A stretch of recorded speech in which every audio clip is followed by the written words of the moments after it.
Hi everybody, Russell Gurule here with you guys, and this is the New Mexico is a Basketball State podcast. We're going to talk about everything basketball, high school, pros, college, everything. So stay tuned for my thoughts, things that are happening, things that will happen. We make predictions here, okay? Stay tuned.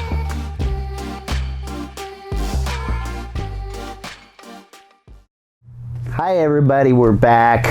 Episode 4. Thank you for staying with me. We had a lot of exciting stuff going on, this state tournament and everything else. But now we're in the summer and AAU basketball is here, and it's time to get better for next season. And that's what's really exciting. UNM has a new basketball coach in Richard Pitino, which I'm going to talk about here pretty soon. Maybe even give a little bit of a history lesson. So we'll see what happens. So it's neat that we're in the summer and that there's a lot of tournaments, and I'm looking forward to going to a lot of things and checking out some stuff. So that's one of the true exciting things. And now we're finding out that we're about to reopen here in COVID. COVID's about to disappear. It has been disappeared. Let's be honest. It's been gone forever. Okay? So, but I still want to remind, as I did in the last episode, to really keep pushing for a season, for next season. Really keep pushing for it, because, you know, they're throwing out this vaccination. If you get to 60% vaccination, we'll open up. Well, you know what? Texas is open. All these other places are open. We should ask the question, why do they want a vaccination for a virus that's 99.8% according to the CDC? Okay, it's right there. You can read it. That's the most important question to be asked. And I think it's disingenuous that we're still here, not open. And now apparently we're at turquoise level, so I guess we will open, but with, this vaccination thing. Because I guess Fauci's emails are proving that he knew all along what was going on here, and he's not looking so hot right now. But, let's get off that for a little bit. Still for the shot clock. I hope you guys are still discussing it, talking about it, planning for it. And I hope we do the tip-off next season.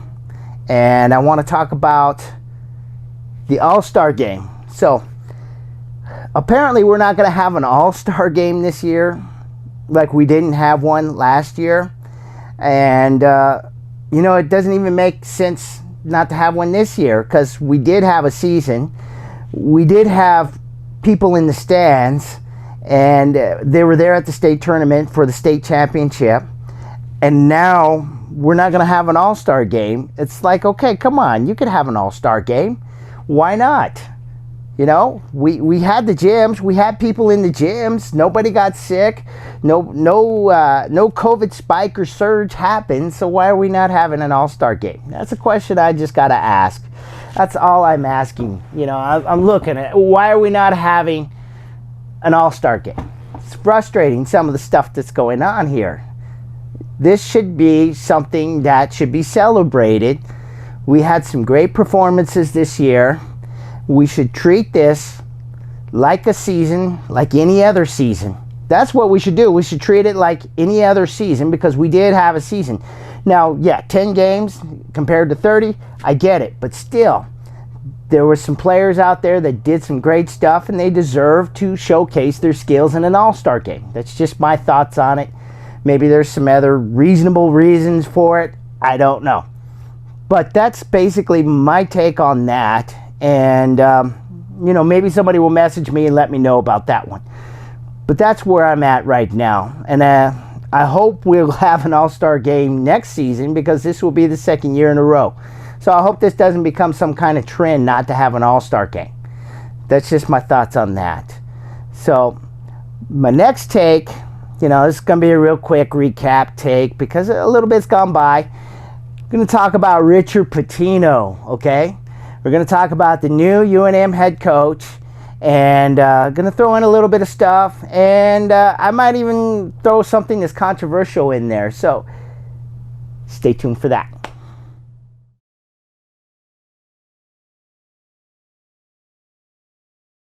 Okay guys, we're back talking about Richard Pitino, okay? Richard Pitino just recently got hired by the University of New Mexico to be the next head basketball coach. He came from Minnesota, the Big Ten. He was a coach there for quite a while, 8 years. In fact, he started as a 30-year-old coach, which is extremely, that is young for a Division I head coach. Usually they get their first jobs around 35, 40 years old, around my age actually. And so now he's been through the gauntlet of the Big Ten, having to play people like Michigan, Michigan State, going up against Tom Izzo, Indiana, Tom Crean, who was there, and Ohio State, all these big schools that have made quite a name for themselves throughout all the decades of college basketball. And it is interesting that he's landed here at UNM. Of course, Minnesota did fire Pitino. And from what things look like over there, he wasn't able to really get the ball rolling. He did win an NIT championship there.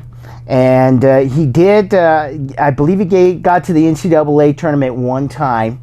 But it's tough to do there. But then again, they get multiple bids. So you can look at it that way. Some of the things that were said about him was that he couldn't get the blue chippers out of Minneapolis, St. Paul, Minnesota. And that's where UM is located. It's in Minneapolis right there, kind of by downtown Minneapolis there, the campus. And he just wasn't able to build that type of squad. He was actually replaced by Tubby Smith, a Hall of Famer who had won a national championship at Kentucky. So, the interesting thing about it is that they really took a gamble on Richard Pitino, and it didn't really pay out too well, but he did have some success, so got to give him some credit. And he's a little feisty, because I've seen him on Twitter a little bit. He's a little bit feisty, and I kind of like that, compared to Paul Weir. And I'm going to give you my thoughts real quick on Paul Weir. Paul Weir was a nice guy, but I think he lacked confidence, to be honest with you. I don't think he had the confidence to really, turn the program into something special. And it just didn't click for him. And then I don't think he was a very good manager, to be honest with you. You look at his Mountain West Championship tournament game his first year, that last 7 minutes tells you everything you need to know about Paul Weir and why he wasn't very successful, never reached 20 wins. In fact, I think he's one of the few, if only, Lobo coaches in modern era who didn't reach 20 wins. It's like I said in an article that I wrote a long time ago, Lobos always have enough talent to win 20 games, because of the league they're in and where they're located, and the pit is a nice selling point. But Paul Weir just didn't manage things very well.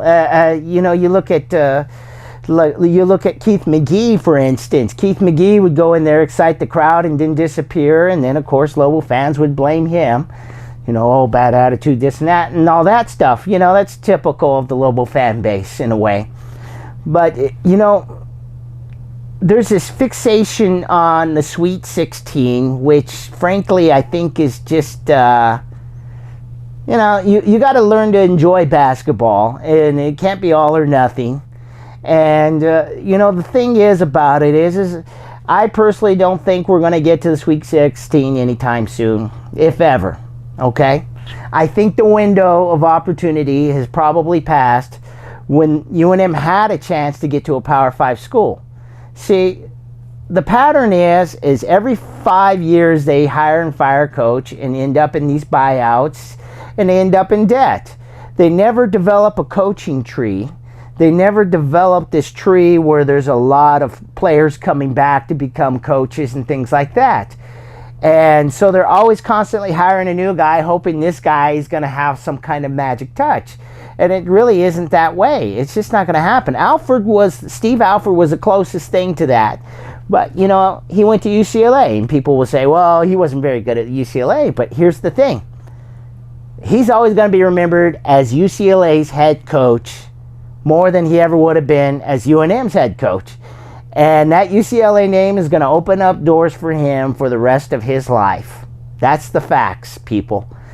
And UNM is not a program that is a super powerhouse. It really isn't, because it's not consistent.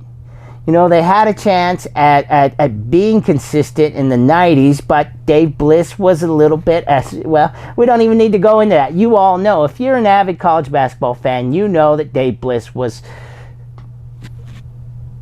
I don't even have the words. There's too many. There's too many about Dave Bliss, but that was one of the closest times UNM had a chance to be somebody. And with Alfred, that was the next. They both have basically the same winning percentages, which is higher than anybody else. And then, of course, people will say, well, 78, Norm Ellenberger.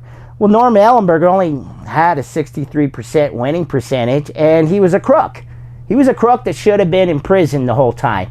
He should have never, ever been able to walk around freely, because this guy had 6 felonies, 21 counts of embezzlement against the state of New Mexico. I mean, this guy was a crook, and it was all dropped. And that type of mentality has lingered on. And until we get past that and start, asking for an integrity, I don't think UNM is going to be very successful in the future. I really don't. I think that going back to Pitino, he's going to have a hard time. In 4 or 5 years, they're going to expect another Sweet 16. Well, the Mountain West is strong. No, it's not, people. It's not that strong. It's back to a 1 to 2 bid league, just like it was in the WAC. And until UNM has, lightning strikes again and there's conference realignment, and if UNM can prepare this time, which they didn't the first time, then, it's going to be very difficult for Richard Pitino. I mean, he hopefully, for his sake, maybe will be able to get in the top 25 and maybe do what Alfred did. But that's going to be very difficult. He does not have a Steve Alford name. That's what it comes down to. And Steve Alford, as we know, parlayed that into UCLA. And that's the thing. This is, in a way, you need a big name to make this happen. This is not a job that's going to be easy at all. It really isn't. It's just because the expectations are completely unrealistic. They've been unrealistic for decades. They really have. Because UNM keeps missing the boat. They had a chance in the 90s to be in the Big 8. That's with Kansas. That's with Oklahoma, Texas, those schools, okay? You know all about those schools. They may be football schools besides Kansas. But the point is that they win, they go to the tournament. They've long since passed the Sweet 16. That's not a big deal to them. And UNM had an opportunity to be in that conference when it became the Big 12. And they asked the stupid question of, well, why do they want us? I believe Rudy Davalos was the one that asked that question. It's unbelievable. Unbelievable. That's the type of leadership that's been at UNM for a long, long time. They had a chance when the Mountain West was getting split up. Utah was going to the Pac-12. I mean, UNM had a chance to be there because nobody wanted BYU. I mean, BYU's still not in a big conference, even though they got much better facilities, bigger facilities, more tradition, all those things. But they're not in a bigger conference. UNM had that slot, had that chance. But, the thing is they do not prepare and they do not fundraise very well. They're terrible at it. They rely on the state, get the money from the state, spend all the money, and then say they need more. In a state that is dead last in everything, that's not the way to go. You got to get out there. You got to sell. You got to donate. You got to get fundraising, and that's what they do not do. And there's not really much honesty, transparency, I mean, I'm going to go on a side subject here, and this will probably get me in trouble, okay?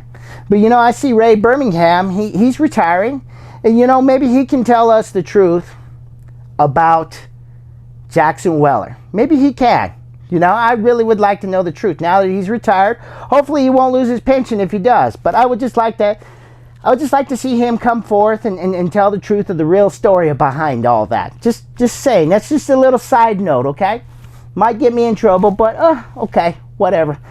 the point is that UNM needs to do a whole lot better. New Mexico State needs to do a whole lot better. You know, in fact, New Mexico State should have been in the Mountain West Conference. You know, UNM should have been in the Pac-12 or the Big 12 by now. Should have been. Okay, the market's there. And New Mexico State could have easily taken their place into the Mountain West.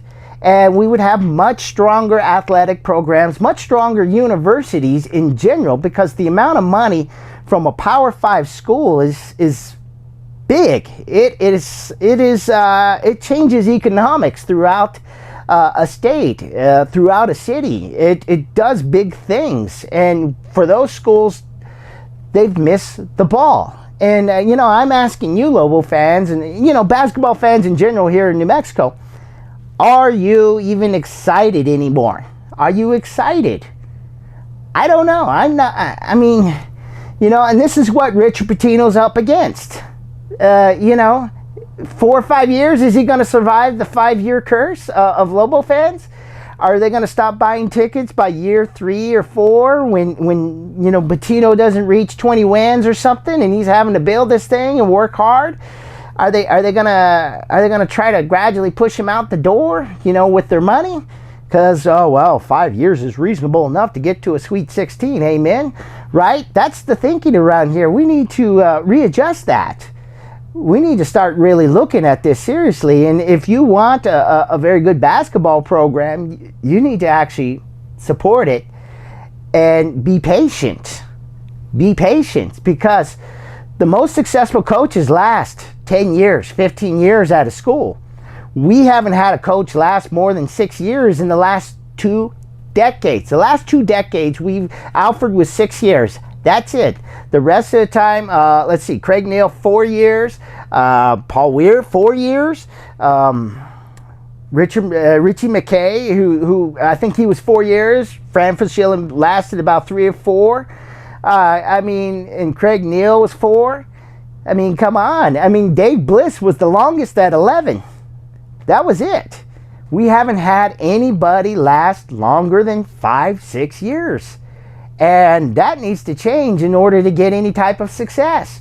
You know, it goes back to that coaching tree. It goes back to building that program. And building the program is based off of people that have gone through the program, that are loyal to the program, that can come back as assistant coaches and things of that nature. You see this pattern in all the major schools. Notre Dame with Mike Bray, Mike Krzyzewski at Duke, Dean Smith, of course, who's long gone, rest in peace. But he's left a huge coaching tree.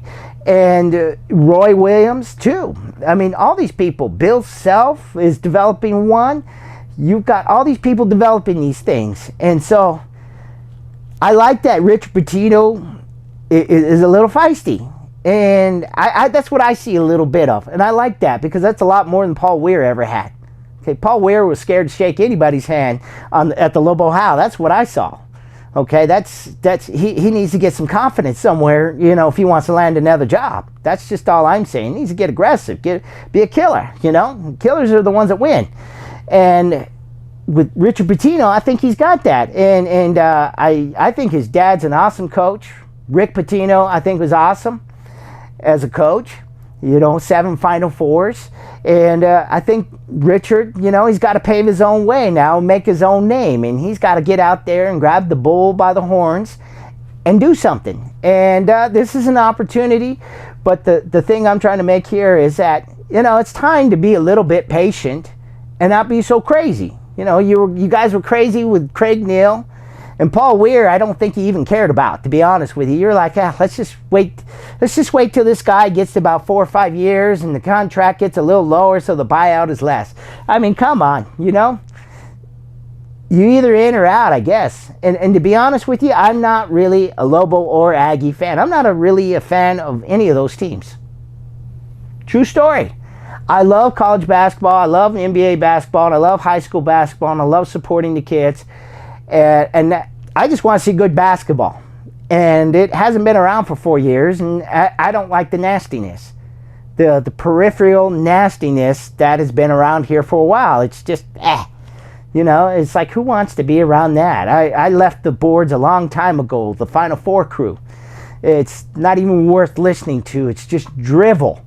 And that's what I'm getting at.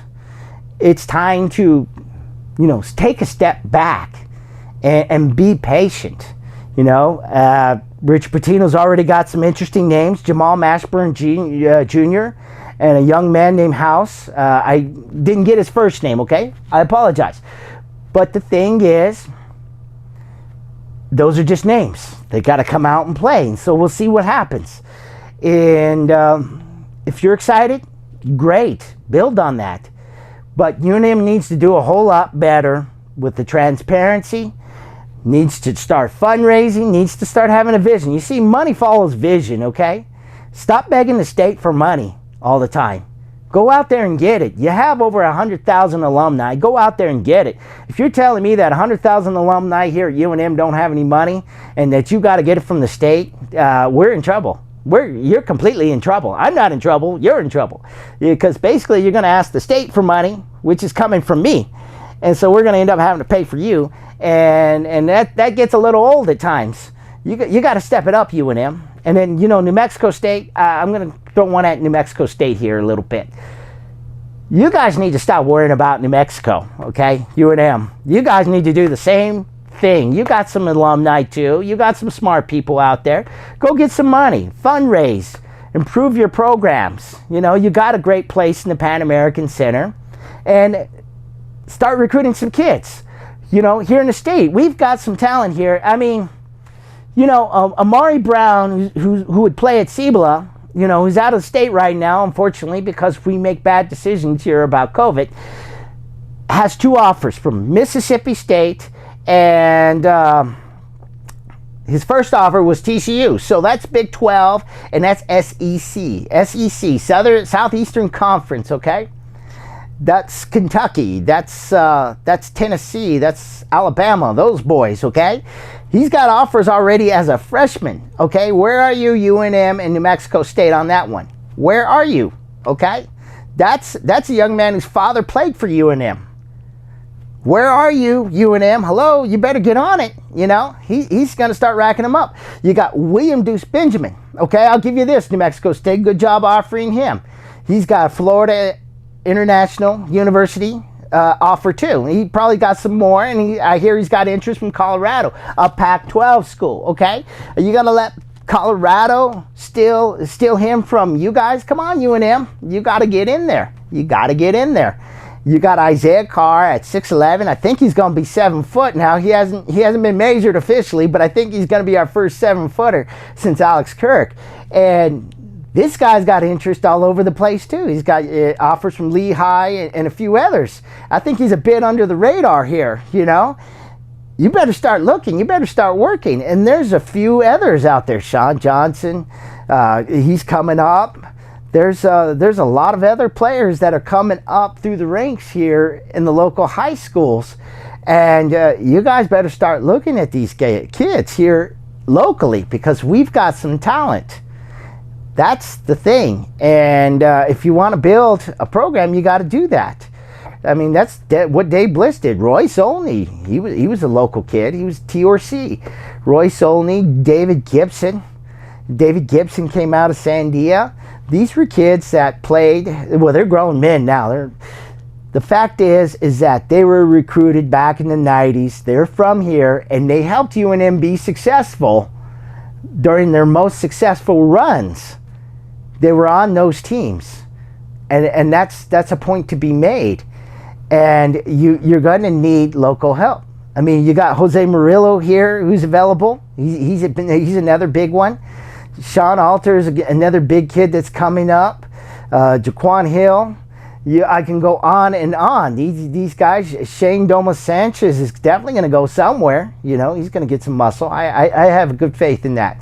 And there's other kids that are coming up through the ranks, and you're definitely going to have to start looking at these kids, and I think you are. I'm pretty sure you are, and that's the point I want to make. Dylan Chavez too.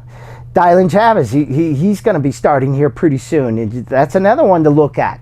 So that's what I'm saying as far as things go there. You guys need to really get on the ball here, because Amari Brown's racking up offers. William Deuce is racking up. Isaiah Carr's got offers. I mean, come on. You know, UNM, you got to get in there if you want to get, you know, the kids, especially here. You got to do it. You know, that's what you got to do. I mean, if you're gonna try to start over there in Houston or Dallas and LA, banging Phoenix, banging heads, trying to get the same kids everybody else wants, I get that. Okay, I get it. You feel you need to do that, but you have talent here in your own backyard. Okay, and you need to look at it.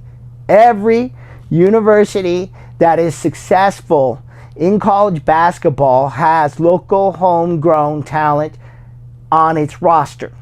Okay, you can look at across all the country. They all have some local homegrown talent on the roster. Okay, if you can't get the kids at home, you're in trouble. Or if you think the kids at home don't have the talent, well, you know, I suggest to the kids here, you know, all you high school players, if UNM and New Mexico State isn't recruiting here locally, don't watch them. Seriously.